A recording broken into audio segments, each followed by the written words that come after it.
إن الحمد لله نحمده ونستعينه ونستغفره ونؤمن به ونتوكل عليه ونعوذ بالله من شرور أنفسنا ومن سيئات أعمالنا من يهده الله فلا مضل له ومن يضلل فلا هادي له وأشهد أن لا إله إلا الله وحده لا شريك له وأشهد أن محمدًا عبده ورسوله أما بعد فإن خير الحديث كتاب الله وخير الهدي هدي محمد صلى الله عليه وسلم وشر الأمور محدثاتها وكل محدثة بدعة وكل بدعة ضلالة وفي رواية وكل ضلالة في النار.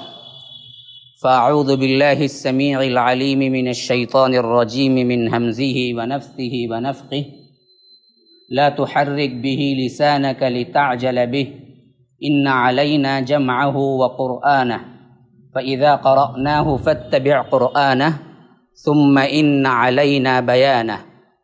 اللهم أرنا الحق حقا وارزقنا اتباعه وأرنا الباطل باطلا وارزقنا اجتنابه. اللهم علمنا ما ينفعنا وانفعنا بما علمتنا وارزقنا علما. رب اشرح لي صدری ویسر لی امری واحلل عقدۃ من لسانی یفقہوا قولی. اس اللہ کے نام سے ابتدا جس کے ناموں کی کوئی انتہا ہی نہیں. ولو ان ما فی الارض من شجرۃ اقلام والبحر یمدہ من بعدہ سبعۃ ابحر ما نفدت کلمات اللہ. اس ذات اقدس پر کروڑوں درود و سلام ہو جو تمام جہانوں کے لیے رحمت للعالمین بن کے آئے تھے. اللہم صلی علی محمد وعلی آل محمد کما صلیت علی ابراہیم وعلی آل ابراہیم انک حمید مجید وبارک علی محمد وعلی آل محمد کما بارکت علی ابراہیم وعلی آل ابراہیم انک حمید مجید. برادران اسلام، واجب الاحترام بزرگوں، دوستوں، عزیز ساتھیوں، اللہ تبارک و تعالی نے ماہ رمضان المبارک کو عطا کیا تو اس کا سب سے اہم ترین مقصد اگر ہم دیکھیں گے تو وہ ہے قرآن سے اس کا تعلق. کیونکہ فرمایا کہ شہر رمضان الذی انزل فیہ القرآن، وہ مہینہ ہے رمضان جس کے اندر رب العالمین نے قرآن کو نازل کیا. قرآن کے تعلق سے ماہ رمضان کی عظمت ہے، یا ماہ رمضان کی اتنی بڑی عظمت ہے کہ رب العالمین نے اس کے اندر قرآن کو نازل کیا ہے. اب حدیث رسول اللہ صلی اللہ علیہ وسلم کے اندر دیکھیں کہ اللہ کے رسول صلی اللہ علیہ وسلم بھی ماہ رمضان المبارک میں قرآن کا جو تعلق ہے اس کو کیسے امپلیمنٹ کرتے تھے اپنے عمل سے، کہ اللہ کے رسول صلی اللہ علیہ وسلم کے بارے میں آتا ہے کہ جبرائیل جو فرشتوں میں سب سے امین اور سب سے عظیم اور سب سے مکرم اور سب سے بڑے سردار، مطاع ثم امین، آسمانوں میں جس کی اطاعت کی جاتی ہے، فرشتوں کے جو سردار ہیں اور انسانوں کے اعتبار سے سب سے اہم ترین شخصیت، یوں کہہ لیجئے کہ پوری بنی نوع انسانیت کی سرداری جس کو حاصل ہوئی، وہ محمد الرسول اللہ صلی اللہ علیہ وسلم ہیں. یہ انسانیت کے سردار ہیں، وہ ملائکہ کے سردار ہیں، لیکن رمضان المبارک میں اس کے علاوہ کوئی اور کام نہیں کر رہے ہیں کہ یدارسہ القرآن، کے دونوں تدریس کر رہے ہیں، دونوں پڑھتے ہیں، پڑھاتے ہیں، سنتے ہیں، سناتے ہیں. جبرائیل اللہ کے رسول صلی اللہ علیہ وسلم کو سنا رہے ہیں، اللہ کے رسول صلی اللہ علیہ وسلم جبرائیل کو سنا رہے ہیں. کب؟ رمضان المبارک میں. گویا کہ مکمل دورہ اللہ کے رسول صلی اللہ علیہ وسلم قرآن کا خصوصیت کے ساتھ. یہ تو دورہ ہوتا ہی رہتا ہوگا، جیسا کہ صحابہ کے شوق سے تو معلوم ہوتا ہے کہ صحابہ تو مصر تھے کہ ہم ایک دن میں مکمل قرآن ختم کر دیں. حضرت عبداللہ بن عمرو بن عاص کی روایت میں تفصیل کے ساتھ آئی ہے کہ جب معلوم ہوا کہ اللہ کے رسول صلی اللہ علیہ وسلم کے یہ صحابی رات بھر نوافل میں گزارتے ہیں اور دن بھر روزے میں گزار دیتے ہیں اور قرآن کو ایک دن میں ختم کرتے ہیں، تو اللہ کے رسول صلی اللہ علیہ وسلم نے بلا کے تنبیہ کی کہ عبداللہ یہ کام نہ کرو، تمہارے لیے جائز نہیں کہ ہمیشہ روزہ رکھنا۔ آخر میں طے یہ ہوا کہ ایک دن روزہ رکھیں گے، ایک دن چھوڑ دیں گے۔ اسی طرح فرمایا کہ تمہارے لیے جائز نہیں کہ بیوی سے کیا ہے لا تعلق ہو جاؤ اور پوری رات نماز پڑھو، تھوڑی دیر نماز بھی پڑھو اور تھوڑا اللہ تبارک و تعالی نے تم پر جسموں کا جو حق دیا ہے، آنکھ کا جو حق ہے، جو تمہارے اعضاء و جوارح کا جو حق ہے، وہ حق تم بھی دراصل ادا کرنا ہے۔ تو اس حیثیت سے اللہ کے رسول صلی اللہ علیہ وسلم نے منع کیا اور فرمایا کہ تمہیں آخری وہ چیز ہے، قرآن کو 3 دن میں ختم کیا کرو، مکمل کیا کرو۔ اس سے پہلے اگر کوئی قرآن 1 دن میں مکمل کر لیتا تو فرمایا کہ اس نے گویا کہ قرآن پڑھا ہی نہیں۔ تو تنبیہ کرنی پڑی صحابہ کو کہ روزانہ قرآن نہ کرو، کیونکہ اس کے اندر تفہیم نہیں ہوگی، اس کے اندر سمجھ نہیں ہوگی، تو کم از کم 3 دن کے اندر ختم کیا کرو۔ تو معلوم ہوا تو صحابہ تو 1 دن میں ختم کرنے کے لیے تیار تھے، جس کو اللہ کے رسول صلی اللہ علیہ وسلم نے روکا کہ نہیں 3 دن تو کم از کم ہونی چاہیے۔ تو اب دراصل آپ خیال کریں، یہ عام دنوں کا اگر اصول تھا تو رمضان المبارک میں کیا ہوتا ہوگا؟ جب صحابہ کا یہ معاملہ رمضان المبارک میں تھا تو اللہ کے رسول کا کیا معاملہ ہوتا رہا؟ تو یہ تو آپ کو الگ سے دراصل بتانا ہی ضروری نہیں ہے کہ قرآن کو کتنا پڑھتے، کتنا سمجھتے، کتنا وقت دیتے ہوں گے، لیکن بتلانا صرف یہ مقصود ہے رمضان المبارک میں قرآن کریم کا خاص تعلق کیا تھا۔ اسی لیے فرمایا کہ میں حدیث کے الفاظ ہیں، ملائکہ کے سردار جبرائیل، سید الانبیاء، سید انسانیت محمد الرسول اللہ صلی اللہ علیہ وسلم، یہ دونوں تب ایک دوسرے کی تلاوت سنتے اور سناتے تو معلوم ہوا کہ قرآن کریم کا سننا، سنانا، پڑھنا، پڑھانا، اس کے علاوہ رمضان المبارک میں کوئی ایسی نیکی نہیں ہے جو اس سے بڑھ کر ہو۔ اگر ہوتی تو وہ سید الانبیاء بھی کرتے، سید انسانیت بھی کرتے اور سردار الملائکہ بھی کرتے۔ جب سردار الملائکہ بھی جمع ہو رہے ہیں اور سید انسانیت بھی جمع ہو رہے ہیں، سید الانبیاء بھی جمع ہو رہے ہیں، اور دونوں کا مل کر جو کام ہو رہا ہے وہ قرآن کا پڑھنا پڑھانا ہے، اس کے علاوہ کوئی کام نہیں ہو رہا ہے رمضان میں خصوصیت کے ساتھ۔ تو خصوصیت کے ساتھ ماہ رمضان المبارک میں قرآن پڑھو، پڑھاؤ، سیکھو، سکھاؤ، سمجھو، سمجھاؤ، یہی مقصد رمضان ہے۔ اللہ نے اس مہینے کو اسی لیے عطا کیا ہے۔ جس نے رمضان کو پایا، قرآن کو نہیں پڑھا تو اس نے کچھ نہیں پایا، کیونکہ یہ قرآن اتنی عظمت والی کتاب ہے جس کو اتارنے کے لیے بھی جو وقت منتخب کیا وہ وقت مبارک ہو گیا، جس کو اتارنے کے لیے جو ماہ منتخب کیا وہ ماہ دراصل بہت ہی مبارک ہو گیا، جس کو اتارنے کے لیے جس فرشتے کو منتخب کیا وہ فرشتہ بہت بابرکت ہو گیا، جس کو اتارنے کے لیے جس ہستی کو منتخب کیا وہ ہستی سب سے معزز بابرکت ہو گئی، جس امت کے لیے اتارا گیا وہ امت سب سے اہمیت والی معزز ترین امت ہو گئی، جس کو پڑھنے والا قاری قرآن قیامت کے دن سب سے اعلیٰ منازل میں ہوگا، جس کے لیے کوئی منزلیں مقرر ہی نہیں ہیں، جس کے لیے فرمایا کہ اقرا ورتقی ورتل کما کنت ترتل فی الدنیا، کہ پڑھتے جاؤ، چڑھتے جاؤ، جتنے چاہے تم اپنے جنت کے درجات کو بلندی پر تم چڑھتے جاؤ گے،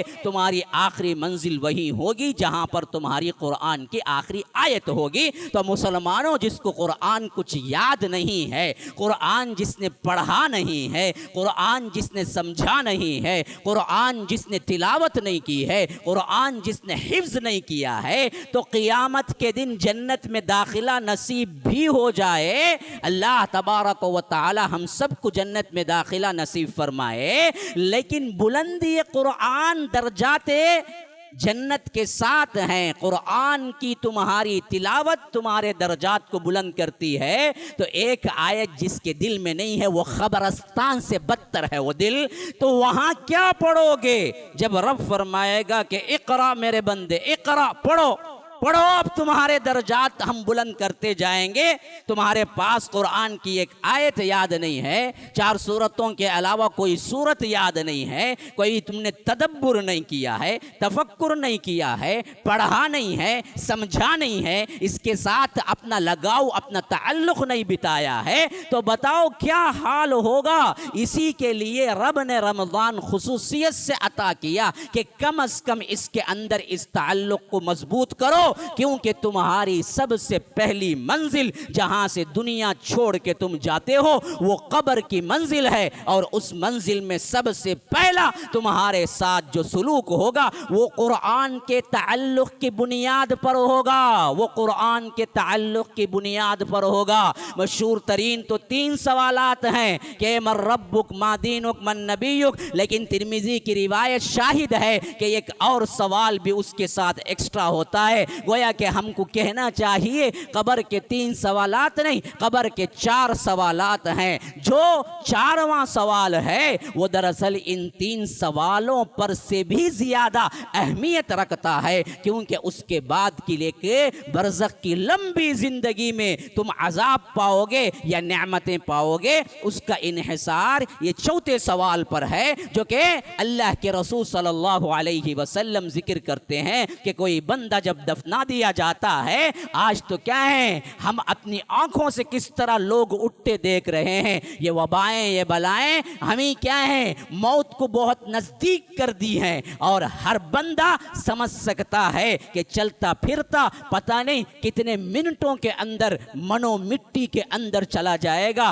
کتنے سیکنڈوں کے اندر اس کی حیثیت ایک کیڑے مکوڑے سے بھی بدتر ہو جائے گی، اس کو تو کم از کم کیا ہے ایک زمین کا دفنانا نصیب ہوتا ہے۔ آج کرونا سے مرنے والوں کے لیے اپنوں کا دفنانا بھی نصیب نہیں ہو رہا ہے، اپنوں کی نمازیں نصیب نہیں ہو رہی ہیں۔ ایک نارمل جو سچویشن دفنانے کی ہوتی ہے، ایک طرح کی کیا ہے اس کے لیے دعائیں کرنے کی منزلیں ہوتی ہیں، وہ تک گورنمنٹ کی طرف سے عطا نہیں ہو رہی ہیں، اور اگر کوئی کرونا وائرس میں مرنے والے کی میت کو دفناتے ہوئے اپنے آنکھوں سے دیکھے نا، تقریباً 2-3 دن سو نہیں پائے گا، اس حیثیت سے دفنا رہے ہیں، بلیچنگ پاؤڈر اس کے اوپر ڈال رہے ہیں، آنکھوں دیکھا ہاں اس میت پر جس پہ ہم سینٹ چھڑکتے تھے، ہم کیا ہیں گلاب چھڑکتے تھے، اسی میت کے لیے اجازت نہیں ہے کہ اسی میت پہ دفنانے کے بعد اس کی قبر پر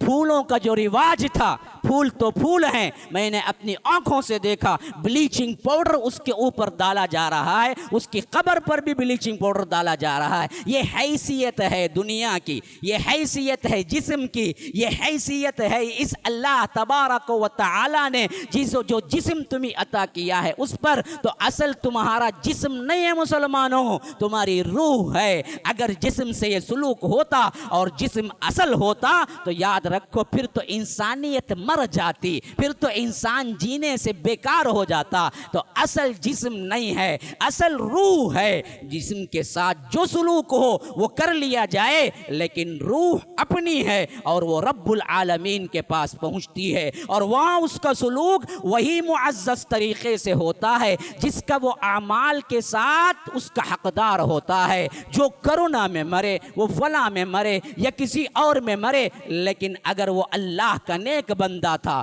اور یہ پیٹ کی بیماری اسے ثابت کر دی کہ وہ شہادت کی منزلت پہ پہنچا اور شہید ہوا، تو شہیدوں کا سا سلوک ہوگا، اللہ تبارک و تعالی اسے معزز مقام پہ رکھے گا، اللہ تبارک و تعالی اس کے ساتھ شہیدوں والا معاملہ کرے گا۔ تو معاملہ اصل جو ہو رہا ہے وہ روح کی حیثیت سے ہو رہا ہے، اور آپ کو معلوم ہونا چاہیے روح کی غذا یہ کھانے نہیں ہیں، روح کی غذا یہ دنیا نہیں ہے، روح کی غذا اللہ کا کلام ہے، ہاں قرآن ہے، کتاب اللہ ہے، اسی لیے اس کو لانے والے کا نام بھی روح الامین رکھا۔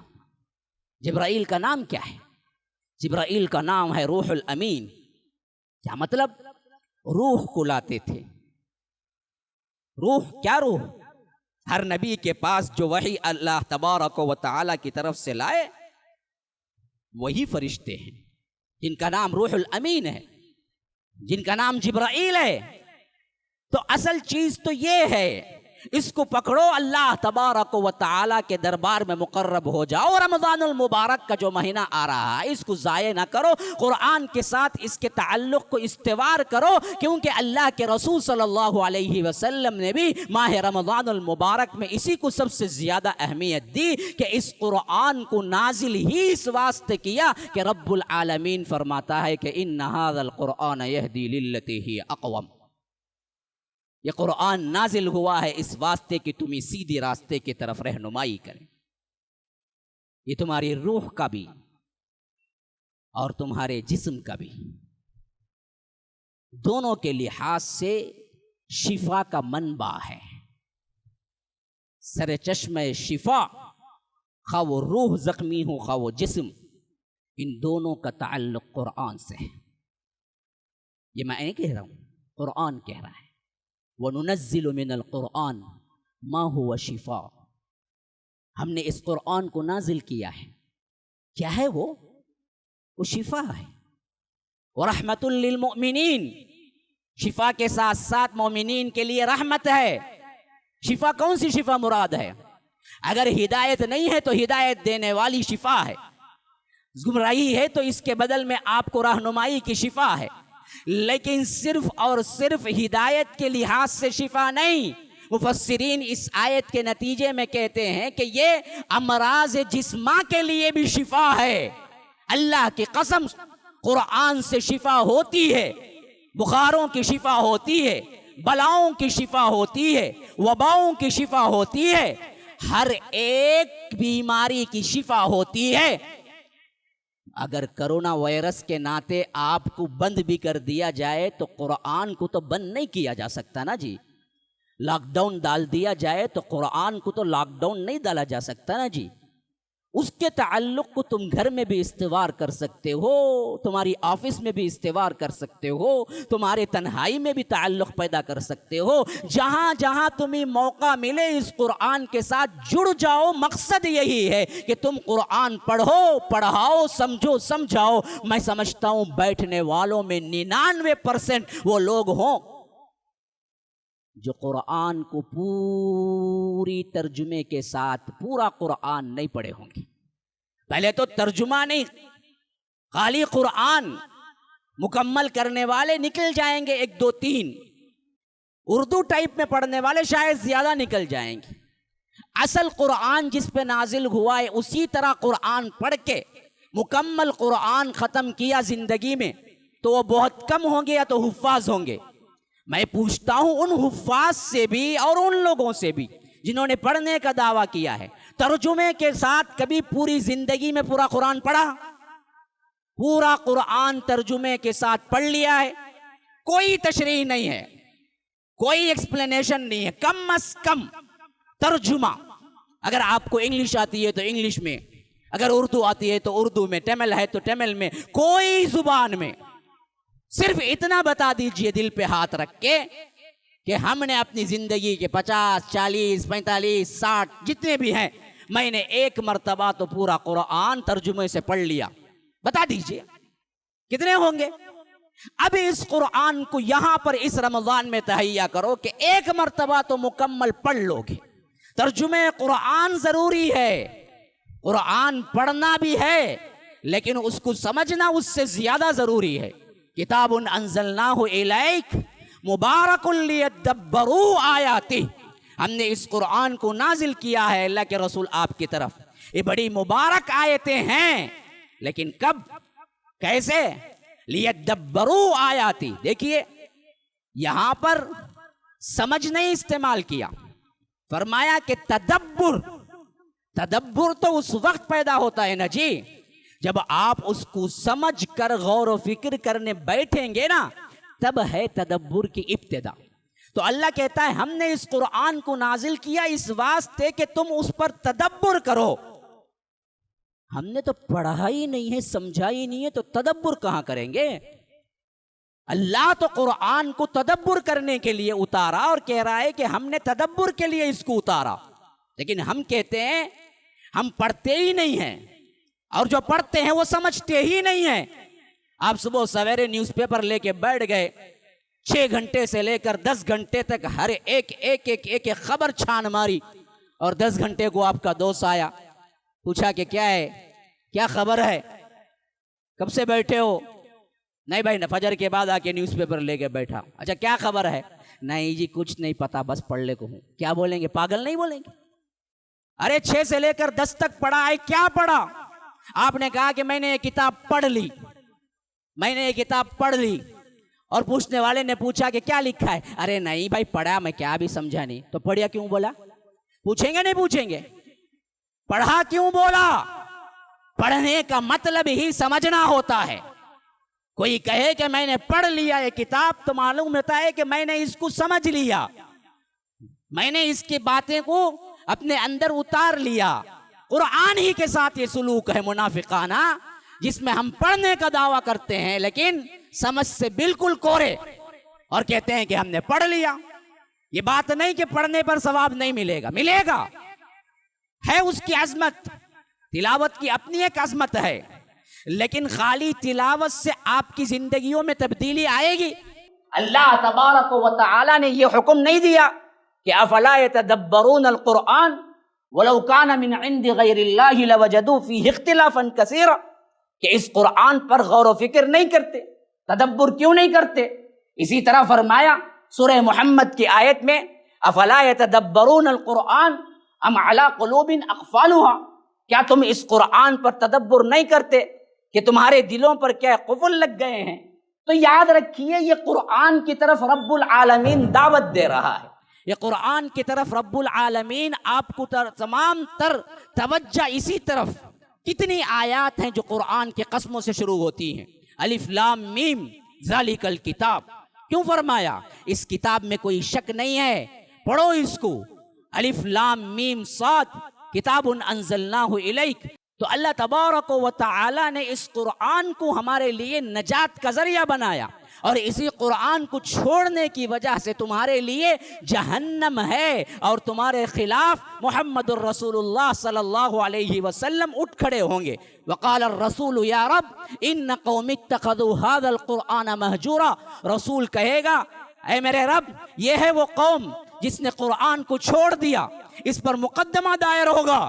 ہاں یہ بدبخت ہے جو قرآن نہیں پڑھا، آخ پڑھتا تھا تو وہ آئے گا، قرآن آئے گا، کہے گا کہ اے اللہ یہ رات کو بستر چھوڑ کے پڑھتا تھا، بستر چھوڑ کے پڑھتا تھا، آنا اللیل واطراف النہار، اے اللہ اس کو بخش دے۔ تو یہ بھی معلوم ہوا کہ قرآن کو پڑھنے میں رات کو بستر چھوڑ کے پڑھنا ایک حق بنتا ہے، ایک حق بنتا ہے۔ آپ کو یہاں پر تراویح نہیں ہے تو چھٹی نہیں ہے۔ بعض لوگ بڑے خوش ہو رہے ہوں گے 8 بجے سے لاک ڈاؤن کے کیا ہیں خبریں گردش کر رہی ہیں، چلو تراویح سے چھٹی ہوئی۔ یاد رکھیے اگر یہاں نہ ہو تو آپ پر سے ساقط نہیں ہو جاتا، آپ کو اپنے گھر میں قائم کرنا چاہیے تراویح، آپ کو اپنے گھر میں درس قرآن قائم کرنا چاہیے، اپنے کمرے میں درس قرآن قائم کرنا چاہیے۔ یہ لاک ڈاؤن ہمارا کچھ نہیں بگاڑ سکتا۔ گزشتہ رمضان تو لگ رہا تھا کہ واقعتاً کوئی ہے، واقعتاً اس کے اندر کچھ نسبتیں ہیں، کچھ ہمارے صحت کا خیال رکھا گیا ہے، لیکن اس رمضان میں ہرگز بھی یہ بات نہیں معلوم ہو رہی ہے۔ اس رمضان میں تو بات یہ معلوم ہو رہی ہے کہ ہمیں مساجد سے دور کیا جائے، ہمیں ہمارے عبادتوں کو خراب کیا جائے، ہمارے ایمان کو چھیڑا جائے، کیونکہ کیا پابندیاں صرف اور صرف ہماری نمازوں اور مسجدوں کے لیے رکھ گئی ہیں؟ کیا میڈیکل رپورٹ یہی کہتی ہے کہ مساجد جاؤ نمازوں میں مل کر نہ کھڑو تو تمہارے لیے کرونا وائرس نہیں چھوئے گا؟ بتاؤ کون سی میڈیکل رپورٹ کہتی ہے؟ میڈیکل رپورٹ کے لحاظ سے بازاریں بند نہیں ہوئے، میڈیکل رپورٹ کے لحاظ سے سنیما تھیٹر بند نہیں ہوئے، میڈیکل رپورٹ کے لحاظ سے ان کے ہاسپٹل بند نہیں ہوئے، میڈیکل رپورٹ کے لحاظ سے ان کے الگ الگ شادیوں کے معاملات اور شادی خانے بند نہیں ہوئے، 50% سب کے لیے چل رہا ہے، صرف مسجد کے لیے تمام پابندیاں رہ گئی ہیں، صرف مسجد میں عبادت کرنے کے لیے تمام پابندیاں رہ گئی ہیں؟ پوچھے تو کون پوچھے؟ بدبخت ہم ہیں کہ ہم پہلے ہی نیل ڈاؤن ڈالے کھڑے ہیں جی حضوری کرتے ہوئے. اچھا ہوا پڑ گیا. ہمارا معاملہ ہی ایسا ہے کہ ہم اندھوں میں بھی اندھے ہو کے رہ گئے ہیں. ہم اگر متحد ہوتے، ہم اگر اتفاق کرتے، ہم اپنی بات گورنمنٹ تک پہنچاتے، ہم سمجھاتے کہ یہ ہمارے لیے زندگی سے بڑھ کر معاملہ ہے. ہر روز رمضان نہیں آتا، ہر مہینہ رمضان نہیں ہو جاتا. پتہ نہیں کتنی زندگیوں کا یہ آخری رمضان ہے، پتہ نہیں کتنے مسلمانوں کا یہ آخری رمضان اللہ تبارک و تعالی دے رہا ہے. اور یہ رمضان کی عبادتیں، جس میں اجتماعی شکل کی عبادتیں سب سے اہم ترین ہیں، پتہ نہیں یہ زندگی میں کتنی مرتبہ ملنے والی ہے. لوگوں کو سمجھاتے، اپنی بات رکھتے، اپنے گڑ گڑاتے اور روتے اور تبدیلی کے لیے مانگتے تو شاید یہ نوبت نہ آتی. اور اب بھی امید ہے کہ شاید نوبت نہ آئے گی. لیکن یاد رکھیے اصل مسئلہ یہی ہے کہ لگ تو رہا ہے کہ ہماری عبادتوں کو ٹارگٹ کیا گیا ہے، ہمارے مساجد کو ٹارگٹ کیا گیا ہے. بولنے میں مجھے شک نہیں ہے، دل کی جو بات ہوتی ہے میں بول کے رہتا ہوں. شاید اس کا نتیجہ کچھ اچھا نکلے یا برا نکلے، لیکن بات یہی دکھتی ہے کہ ہماری عبادتوں کو ٹارگٹ کیا گیا ہے. اگر یہ آواز میرے دل سے نکلتی ہے تو آپ کے دلوں پہ اثر رکھے گی، کیونکہ بات وہی دلوں میں بیٹھتی ہے جو دلوں سے نکلتی ہے. دل کی جو بات نکلتی ہے اثر رکھتی ہے، پر نہیں طاقت پرواز مگر رکھتی ہے. آج مسلمانوں کو سوچنا چاہیے، آج مسلم ائمہ کو سوچنا چاہیے، آج مساجد کے ائمہ کو سوچنا چاہیے، آج ہمارے امت کے بڑے لوگوں کو سوچنا چاہیے کہ یہ کیا کھلواڑ ہو رہا ہے، یہ کیا کھلواڑ ہو رہا ہے. ایک سال سے کیا تماشا بنا کے رکھے ہوئے ہیں. ان کے چاہیں تو لاک ڈاؤن اٹھ جائے، ان کے کام ہونا ہے تو لاک ڈاؤن اٹھ جائے. اس وقت کرونا وائرس نہیں لگے گا، اس وقت ان کے حالات کے اعتبار سے نہیں پھیلے گا. الیکشن تک خاموشی تھی تو کیا کھلواڑ انسانوں کو دیوانہ سمجھ رکھا ہے، انسانوں کو دیوانہ بنا رہے ہیں. تو اگر اس وقت نہیں لگ سکتا تھا تو آج کیا آ گیا کہ لگنے لگا ہے. آج کیسے دراصل معلوم ہو گیا کہ آج دراصل جمع ہونے سے کیا ہے، یہ پھیلنا شروع ہو جائے گا. میڈیکل رپورٹس نہ ماسک کے لیے کہتی ہیں، نہ میڈیکل رپورٹ یہ کہتی ہیں کہ اس سے آگے بڑھتا ہے، لیکن یہ دراصل ایک سازش کے طور پر پوری دنیا میں پھیلایا جا رہا ہے، ڈر بٹھایا جا رہا ہے. اور ہم زندگی کے مارے کتوں سے بھی بدتر اس زندگی کے لیے کانپ رہے ہیں. جو تو بولا وہ ہم کو راضی، تو ہی سب کچھ ہے، ہمیں زندگی بچ جائے سو بچ جائے. کہ فمثلہ کمثل الکلب ان تحمل علیہ یلہث او تترکہ یلہث ذلک مثل القوم الذین کذبوا بآیاتنا. کہ ہماری مثال کتے کسی ہو گئی ہے کہ اس کو ڈالو، کھاتا پیتا بھی زبان لٹکائے رہے، بھوکا رہا تو بھی زبان لٹکائے رہے. یہی حالت ہو گئی ہے. زندگی کا ڈر، اس دنیا کی محبت، دولت، اپنی لمبی زندگی گزارنے کی امیدیں ہمارے ایمان کو مان کر گئی ہیں، ہمارے ایمان کو کیا ہے سلا چکی ہیں. ہمارے اندر کی وہ روحانی طاقت، وہ عبادتیں ہمارے اندر سر نہیں اٹھا رہی ہیں کہ لاکھ ہو جائے. یہ شفاؤں کے گھر ہیں جہاں سے شفا بڑھتی ہے، ہم انہی کو دروازہ بند کر کے امید کرتے ہیں کہ شفا مل جائے گی. کہاں چلی گئی ہماری عقلیں؟ یہ مساجد شفاؤں کے گھر ہیں. وبائیں بہت آئی اور ہر وبا کے وقت اسلاف کا یہی معمول تھا کہ مسجدوں کو بھر دیا، روئے گڑ گڑائے تو مسجد میں آ کر. وبائیں گئی تو مسجد میں عبادت کرنے سے گئی، مسجد سے دوری سے کبھی نہیں گئی ہے تاریخ میں. پتہ نہیں ہمارے ائمہ کو کیا ہو گیا ہے، ہمارے علماء کو کیا ہو گیا ہے. وہ لوگ اس بات پر عوام کو نہیں بتا رہے ہیں. مسجدوں کو خالی کر کے کبھی کامیاب نہیں ہو سکتا کوئی بندہ. جب بھی ہوا کچھ تبدیلی مسجدوں کو بھرنے سے ہوا، رونے سے ہوا، گڑ گڑانے سے ہوا. جہاں رحمتیں برکتیں نازل ہوتی ہیں اسی کو ہم کہیں کہ لاک کر دیں. پھر لاک کر کے جائیں گے تو کہاں جائیں گے؟ کہاں جائیں گے؟ ہاسپٹل کے ان مذبح خانوں میں جائیں گے جہاں پر خود سے کیا ہے کرونا وائرس کا ناٹک کر کے مار کے کیا ہے تمہیں بے گور کفن کے دفن کر دیا جاتا ہے. وہاں جائیں گے. یہ تو مارنے والے لوگ پیدا ہو چکے ہیں. ہمیں نہیں پتا کہ کیا ہو رہا ہے گیم، لیکن کیا کروں، بولنا نہیں تھا. 1 ماہ نہیں 1 سال صبر کیا میں بھی، لیکن لوگوں کے دلوں میں وہ ہیبت جو بیٹھی ہے وہ ابھی تک بیٹھی ہوئی ہے، اور سمجھتے ہیں کہ یہی مارنے والا جلانے والا ہے. ارے رب کے ہاتھ میں ہے جی مارنا اور جلانا. وبائیں تو اس کے حکم سے آتی ہیں، اس کے حکم سے جاتی ہیں. اگر تم اس کو راضی کر لو تو کوئی مائی کا لال نہیں ہے کہ تمہیں مار سکے. اگر وہ ناراض ہو جائے تو پوری کائنات تمہیں سنبھالنا ہے تو سنبھال نہ سکے. تو اللہ تبارک و تعالیٰ کے لیے اپنے ایمان کو اور اس رمضان کو مت کھوئیے میرے بھائیو. رمضان المبارک میں پوری تیاری کرو، دعائیں کرو. یہ لاک ڈاؤن 8 سے لے کر 10 تک کم از کم ہو جائے تو بھی کیا ہے، ہماری عشاء اور تراویح محفوظ ہو گئی، ہماری عبادتیں محفوظ ہو گئی. ولو بالفرض وہ بھی موقع نہ ملے تو اس کا مطلب یہ نہیں ہے کہ تم ٹی وی پکچر موویز میں گزار دو.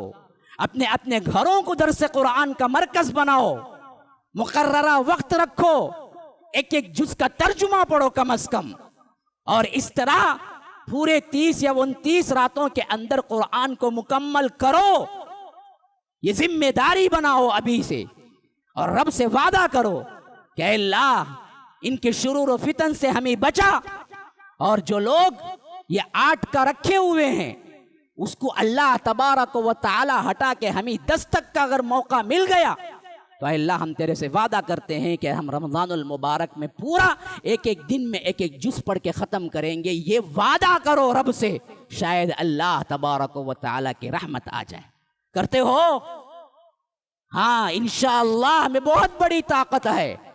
انشاءاللہ میں کئی باتیں اللہ تبارک و تعالی تبدیل کر دیا کرتا ہے، اور انشاءاللہ نہ کہنے پر بڑے بڑے لوگوں کو متنبع ہوا ہے. یہ انشاءاللہ کی طاقت آپ نہیں جانتے.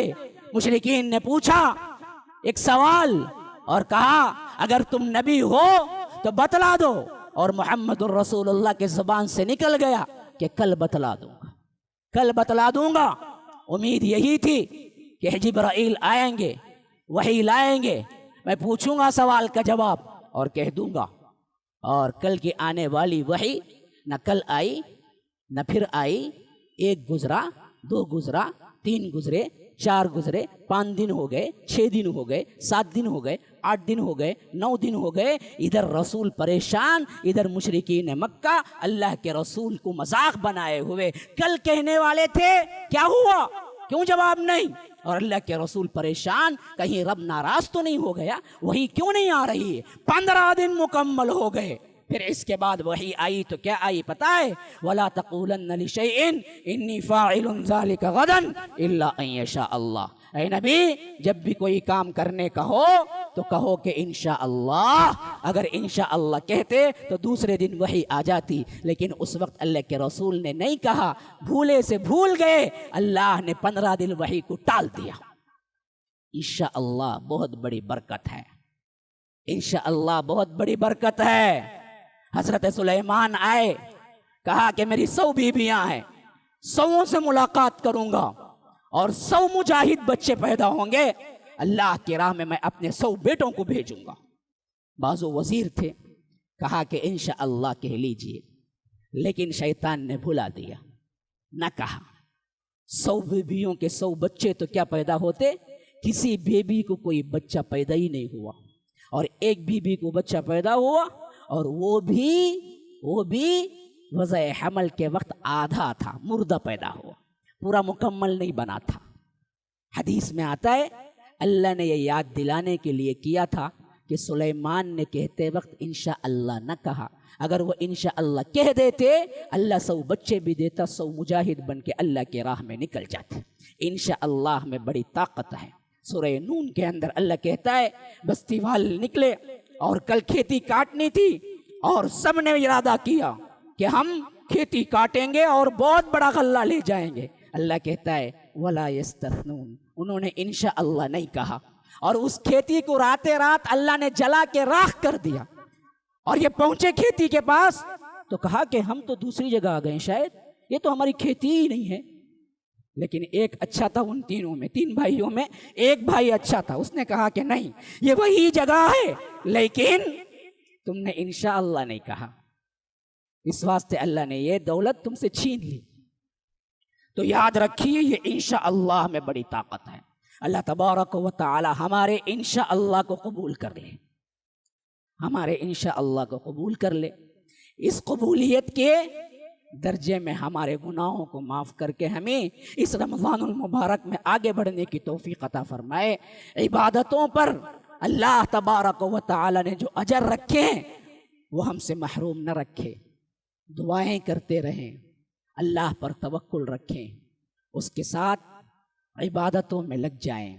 رمضان میں لاک ڈاؤن اوپر ہو یا نیچے ہو لیکن آپ کا شیڈول نہ بدلے، آپ کا شیڈول نہ بدلے، آپ پہلے سے شیڈول تیار رکھیں، اس حیثیت سے اپنی زندگی کو گزاریں۔ تو یاد رکھیے لاک ڈاؤن ہمارا کچھ نہیں بگاڑ سکتا۔ اگر ہم ہی لاک ڈاؤن کی طرح ادھر ادھر ہوتے رہیں گے، ہمارا بھی ذہن ویسے ہی تبدیل ہوتا رہے گا، تو ہم ضائع کرنے کے بجائے صرف ضائع کرنا ہی ہمارا کیا ہے معمول بن کے رہ جائے گا، اس کے علاوہ ہمیں کچھ حاصل نہیں ہوگا۔ میرے بھائیوں زیادہ وقت نہیں لیتا ہوں، ایک تو کیا ہے میرا گلا بھی پھنس چکا ہے اور وقت بھی زیادہ نہیں لے سکتا، کرنٹ بھی نہیں ہے، بہرکیف چند باتیں ہیں۔ اپنا شیڈول بناؤ رمضان المبارک سے پہلے اور اس پر عمل کرو، دعائیں کرو، قرآن سے تعلق جوڑو، ایک جز ترجمے کے ساتھ مکمل کرنے کا وعدہ کرو، اور 30 دنوں میں مکمل ترین قرآن آپ پڑھیں ترجمے کے ساتھ، تلاوت کے ساتھ۔ اگر کسی کو تلاوت نہیں آتی ہے تو تلاوت الگ سے سیکھ لے، لیکن ترجمے کے ساتھ تو ضرور پڑھیں، انشاءاللہ پڑھیں گے۔ ھذا وباللہ التوفیق وصلی اللہ وسلم علی نبینا محمد۔ اسأل اللہ لی ولکم ولسائر المسلمین من کل ذنب فاستغفروہ انہ هو الغفور الرحیم۔